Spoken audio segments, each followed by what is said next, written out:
What has happened to that Southern Miss defense? We'll talk about it next on Locked On Sunbelt.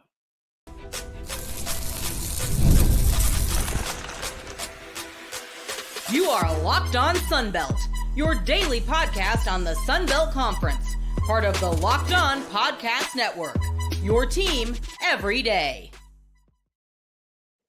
All right, Dave Schultz, Locked On Sunbelt, your teams every day. Today's episode brought to you by Game Time. Download the Game Time app, create an account, and use code LOCKEDONCollege for $20 off your first purchase. Again, I want to thank you for making Locked On Sunbelt part of the Locked On Podcast Network, the number one sports podcast network out there. So thank you very, very much as we head basically into the holiday season. All right, we will talk about Troy forcing a winner-take-all ball game and JMU rallies to beat Washington State. But I'm still going over different things in my mind about that Southern Miss, South Alabama ball game. All right. And to start off with, the line has already come out for Troy and Southern Miss. Southern Miss was a 1.5-point favorite on the road against South Alabama, a 3-win team. Not very much. All right. They're a 6.5-point favorite against a Troy team that's pretty good. That's a bit, I don't understand it. All right. I don't get it. Anyways, Southern Miss's defense has just been a no-show for the better part of 2 weeks. And should we go back and did we see this coming? Because I don't think we did.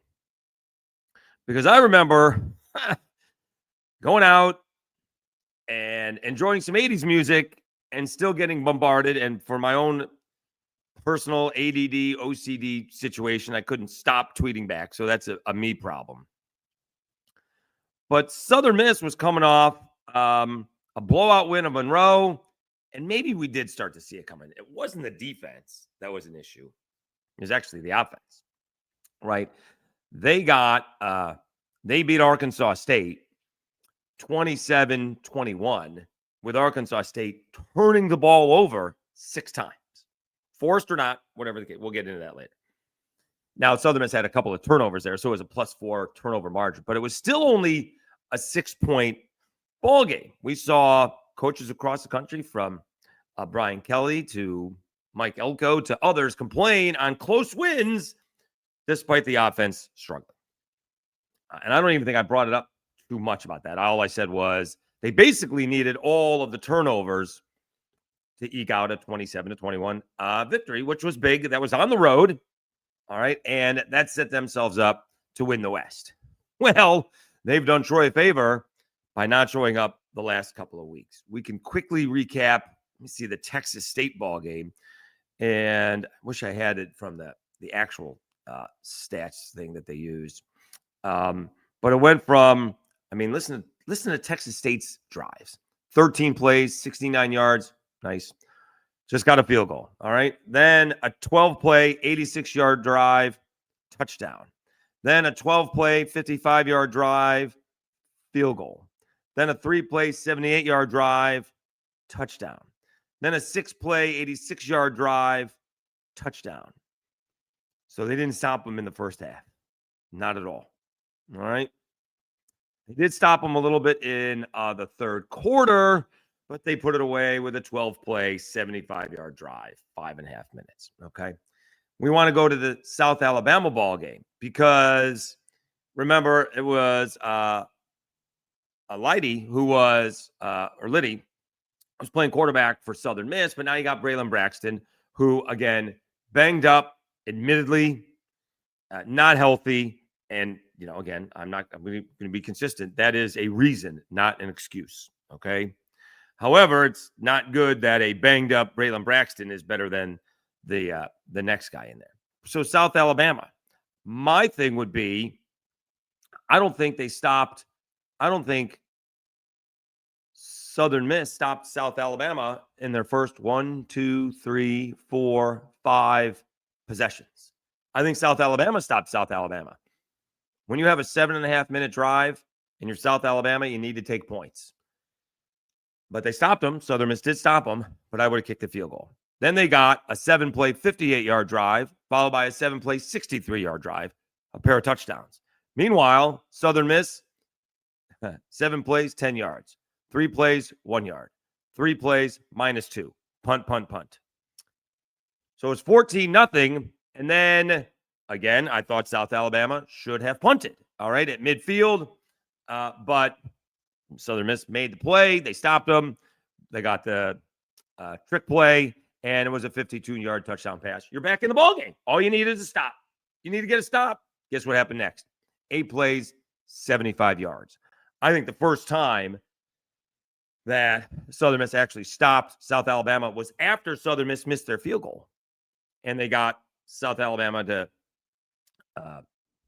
go 3 and out. All right. So it's 21-7 to begin the second half. And we get one of those Southern Miss turnovers where the ball pops up in the air, well defended or off the receiver's hands, intercepted. I am getting old. Cole Blaylock is like an all-time great running back locally in Mobile, UMS right.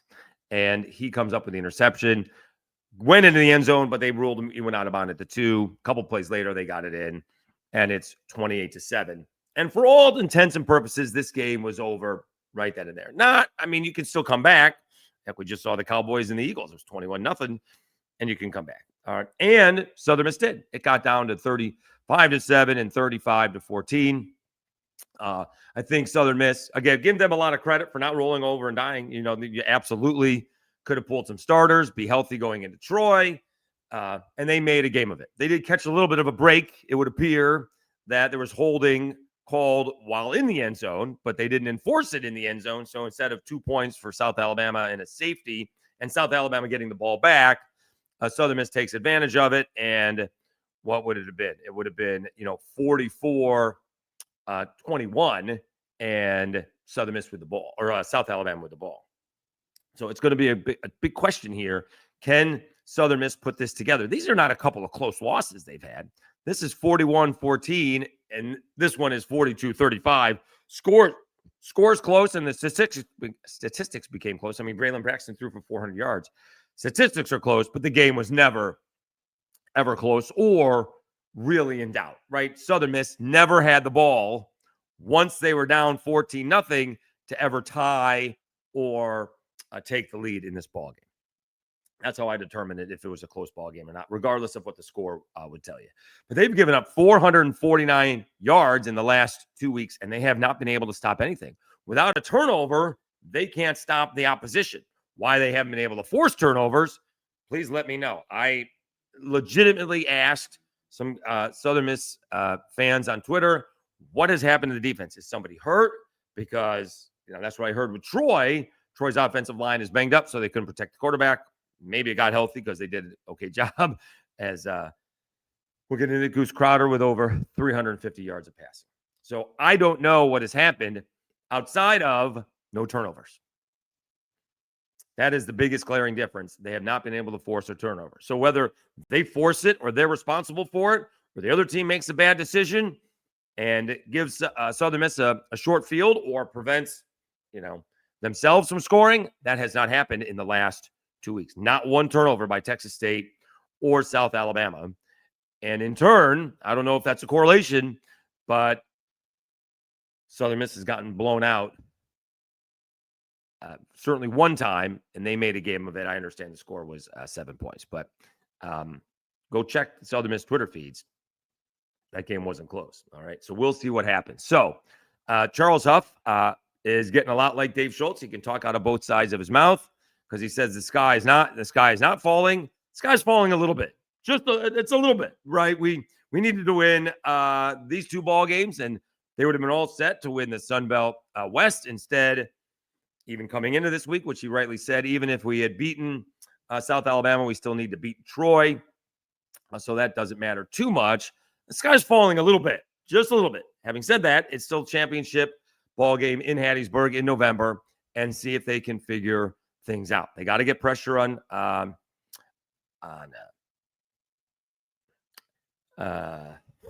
Goose, brain cramp, and see if they can slow down that Troy running game as well. So they still have a shot. it's just been a little bit of a fizzle at the end of the season for Southern Miss when it looked like it was going to be a nice showdown with JMU. All right. So if you guys have any idea on what is going on outside of not forcing turnovers, which seems to be the obvious answer, they just have not been able to stop Southern Miss or Texas State. Certainly not in the first three quarters. They did a better job towards the end of the ball game. Again, maybe South Alabama a little bit too conservative, although I'll be straight with you. There's the difference between gutsy and ballsy.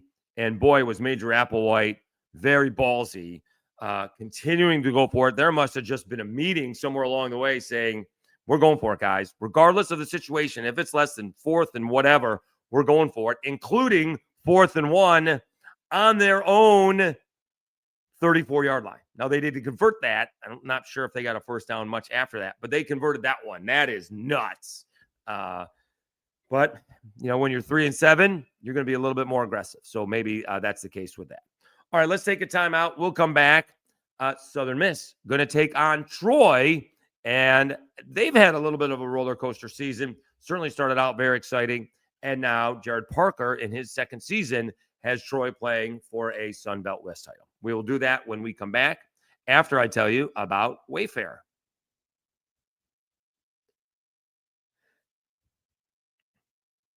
The holiday season is right around the corner. In fact, it's here. And that means it's time to get your home ready. Whether you need more seating for guests, cozy new linens, or fun serveware for holiday hosting, Wayfair's Black Friday sale is here to help you make your space shine. And the best part, you don't have to wait. Wayfair's Black Friday deals are happening all month long, up to 70% off from sofas to spatulas. All right. Now let's see if we can do this. Okay. I always mess that up. Shelves behind me, that's from Wayfair. All right. The desk that I'm doing the show from, that's from Wayfair. Just to let you guys know, I'm a big Wayfair fan. If you've ever hosted family for the holidays, you know how much a difference a few new touches can make. Wayfair makes that easy. Don't miss out on early Black Friday deals. Head to wayfair.com now to shop Wayfair's Black Friday sale for up to 70% off. That's WAYFAIR.com. Sale ends December 7th. One more note. If I can put them together, you can put them together.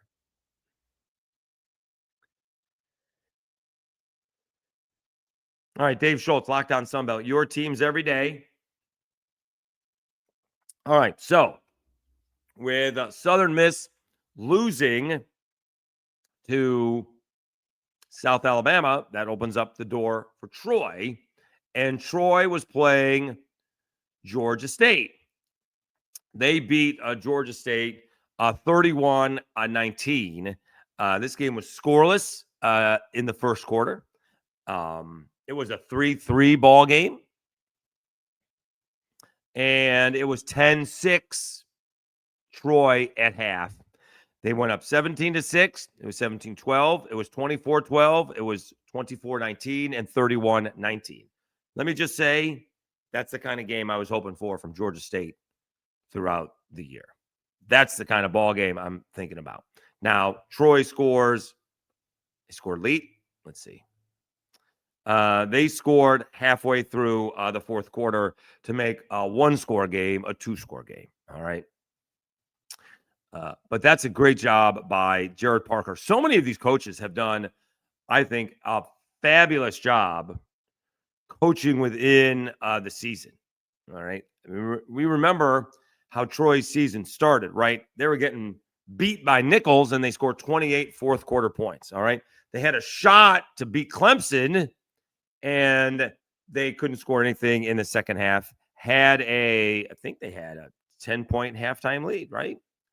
It was more. It was 16-3 at halftime. They lost 27-16. All right. Then they did lose to Memphis. We find out Memphis is pretty good this year. They're down 17-0 to Buffalo. They are staring at 1-4. And they scored 21 fourth quarter points to beat Buffalo. Then in a really good ball game, battle for the belt, they beat South Alabama 31-24. They fall behind Texas State 28-7. Rally to beat the Bobcats 48-41. All over Monroe 37-14. And then they beat the Cajuns 25-23. And then it all kind of fell apart like out of nowhere. They were hosting Arkansas State at home, and the offense could not move the ball at all. Arkansas State dominated with defense instead of offense, beats Troy 23-10. And then the worst game of the season was getting shut out and blown out by Old Dominion 33-0. Then they have a 2-score win over Georgia State. And now they're going to play Southern Miss for the right to lose to JMU. Probably too soon for that. But the right to play JMU. As we will see this coming week, ball games that are not expected to go the way you expect them to go are not going to go that way. So we have all kinds of potential upsets. We'll worry about JMU hosting the Sun Belt Championship later on. JMU's got to worry about Coastal Carolina first before they're worried about a Sun Belt Championship game that they are hosting. So early on, I'm gonna favor Troy. I can say, I'm not going to believe Southern Miss until I see them change things, but I'm not going to get a chance to see them change things. This isn't like baseball or basketball where we could see a few games to see if they change any things before the big weekend series or something like that.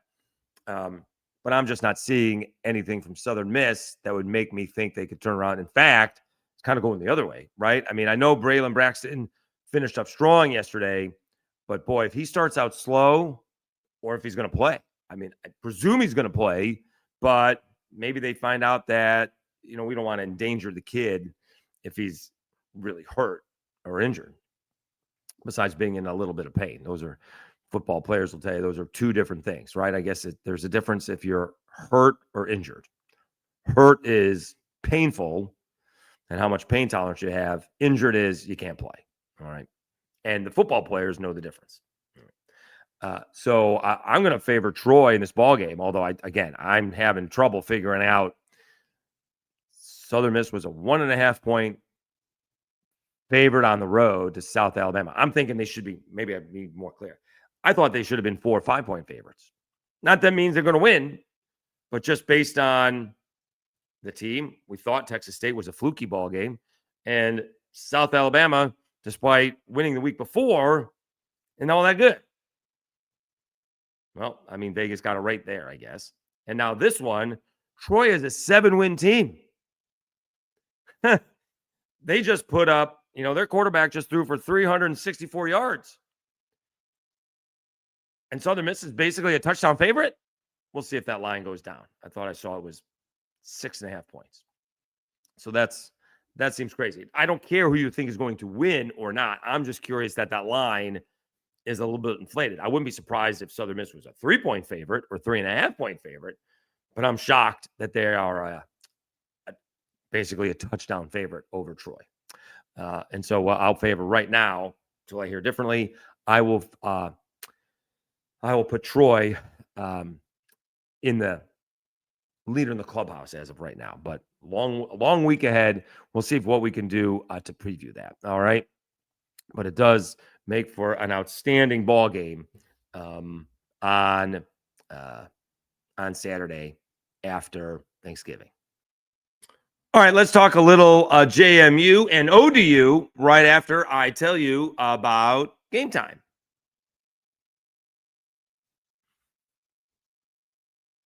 College football is back, although it's almost over. And I couldn't be more excited. The tailgates, the rivalries, and the energy in the stands. There's just nothing like it. But let's be real. Actually getting tickets could feel more like a battle than the game itself. Endless queues, hidden fees, prices jumping at checkout. That's why I use Game Time, the app that gives the advantage back to the fans. It's the easiest way to score last-minute tickets at the best prices with no surprise fees. What you see is what you pay. If you want to go to that Southern Miss Troy ball game and you don't have tickets, jump on it now, because the amount that it costs is almost too low for me to say anything. Popcorn at the ball game will cost you more than the tickets that I'm seeing here when I'm recording this on a Sunday night, and I am not kidding.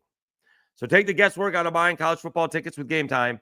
Download the Game Time app, create an account, and use code LOCKEDONCollege for $20 off your first purchase. Terms apply. Again, that's promo code LOCKEDONCOLLEGE for $20 off. Swipe, tap, ticket, go. Download Game Time today.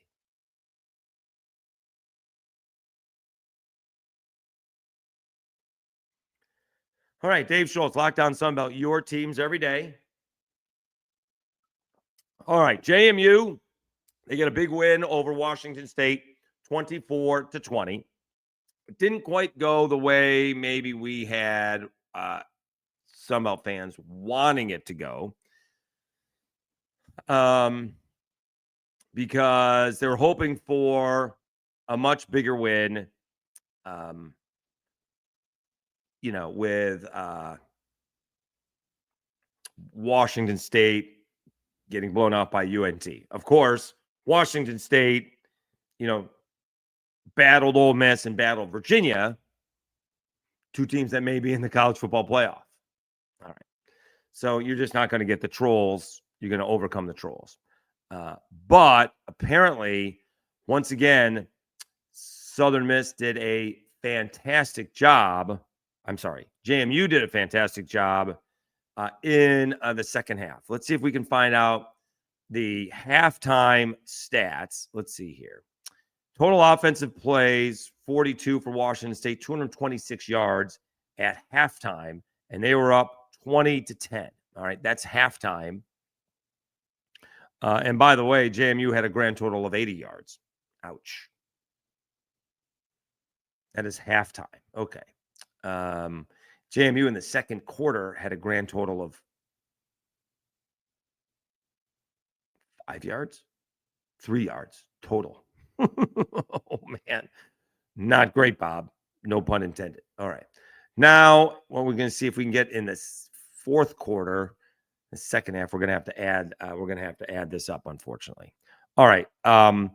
Plays yards in the fourth quarter for Washington State, 46. And in the third quarter, 29.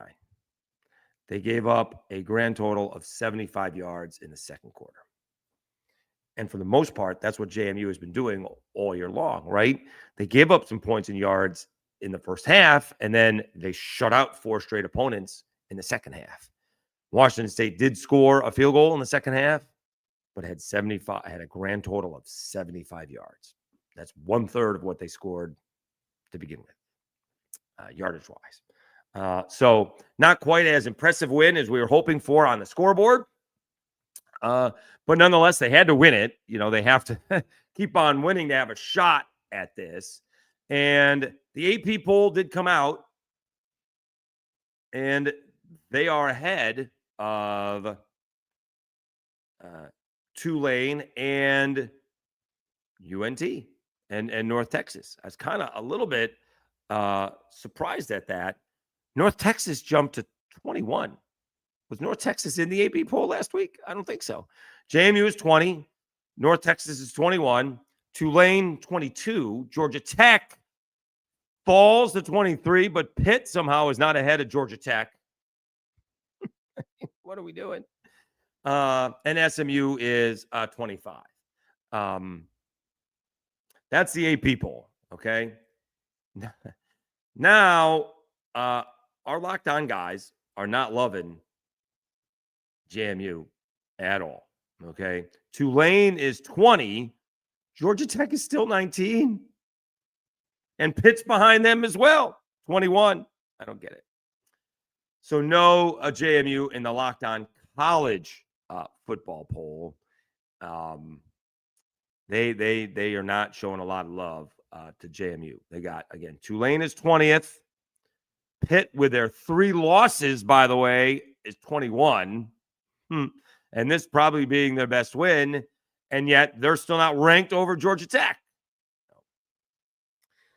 So it is going to be tough for JMU to get this. I haven't figured it out yet. Who's it better off with? If Tulane wins, do they just get it, or are they going to give it to North Texas if North Texas wins? I guess they each have one more ball game, and it would be a huge shocker if either one of them dropped it. North Texas is hosting Temple, and Tulane is hosting Charlotte. Charlotte potentially being the worst team in FBS. Remember when App State fans told me they were pretty good? Yeah. No. Their one win is against Monmouth. They have scored more than 30 points one time this year. That's Monmouth. They've scored more than 20 points, I believe, 3 times, and that includes Monmouth. So they're not very good. So Tulane is going to win the ball game against Charlotte. That's easy. And most likely North Texas is going to take care of Temple. Both games are at home. And then these two teams will play in the American Championship. If one of them happens to lose this week, that may open the door for maybe a Navy or somebody else or USF to get in.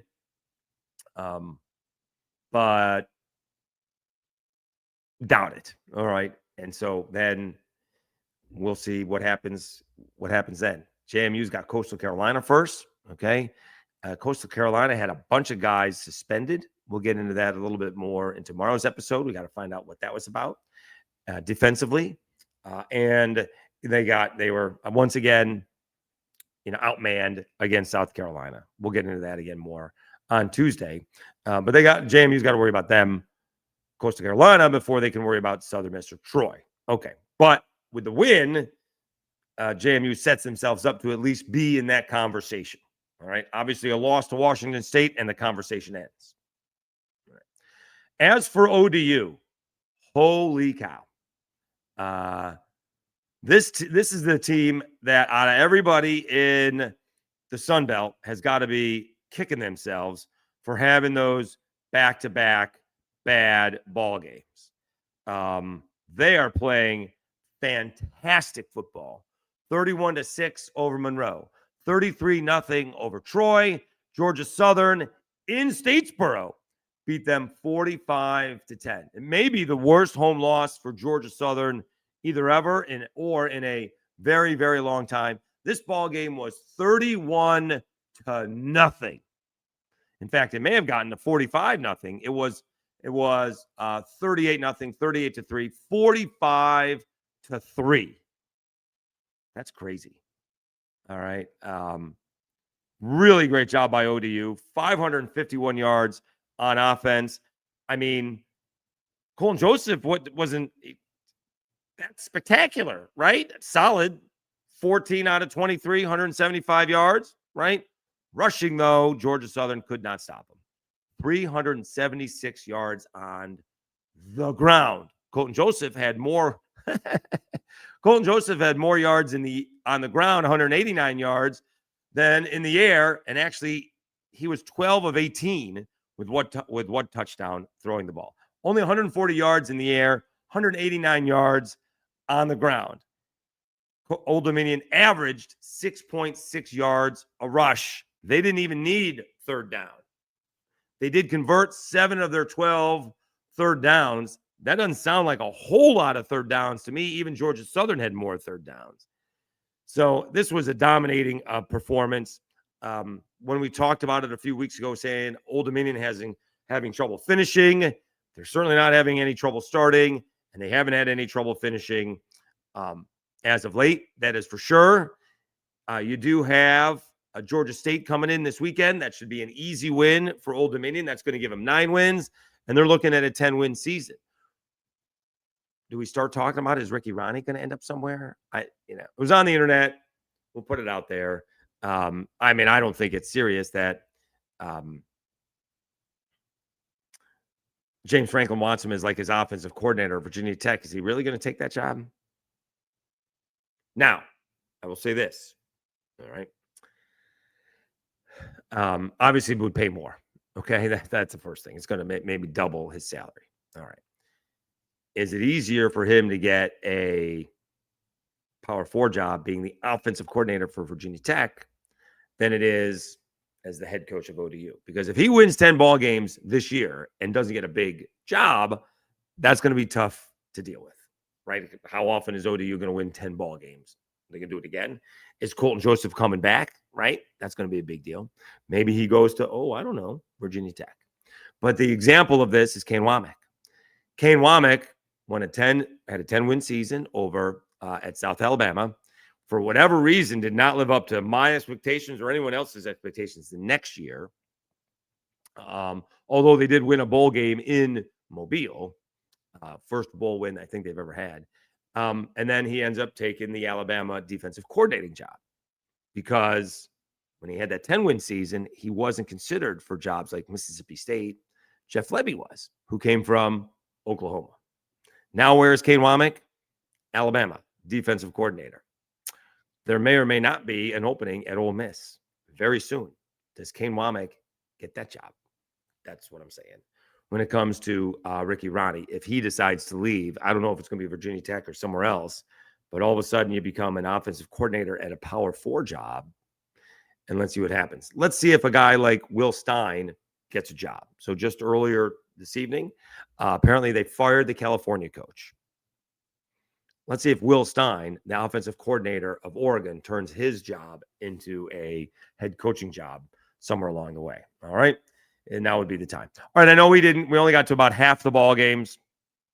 We'll do the rest on Tuesday. We'll see if we can line up some guests to promote this big matchup, Troy and Southern Miss. See if someone can answer me what has happened to the Southern Miss defense, because I do not know. Other than the obvious, not forcing any turnovers, but is that a bigger picture? Not getting any pressure on the quarterback to force some bad throws, not tackling well. There could be plenty of issues specifically on why they are not getting the turnovers that they once were. Whether I think they're lucky or not, they were getting a bunch of turnovers. In the last 2 games, they have not. So we'll see if we get some talk on that. And what is the atmosphere going to be like? Not so much in JMU, because they're playing, I believe, in Conway, but what it's going to be like here in the next couple of weeks as they prepare for hosting the Sun Belt Championship game. And it does appear like I'm going to be there. I'm very excited about that. All right, so we'll have a good time with that. All right, thank you so much for tuning in. Hopefully you had a good weekend. It's a big holiday week. I am traveling to DC, so I'm going to try and figure out. I could wake up on Thursday and put out an episode. That doesn't bother me. And then absolutely have an episode on Friday to preview the week. And then I'll be back on Saturday. I got to be back at Saturday to work. So I'm just going to DC for a couple of days. I'd have Thanksgiving with one brother and my mother. So we'll be there for a couple of days. Flying in, flying out. Again, thank you so much for tuning in. Have a great week. Happy holidays as the holiday season is beginning. And we'll probably have a full week of episodes because there's a lot going on in the Sun Belt. We'll get back to basketball as well. All right. Have a great Monday, everybody. We'll talk to you again on Tuesday. You've been watching Locked On Sun Belt, your teams every day, part of the Locked On Podcast Network, the #1 sports podcast network.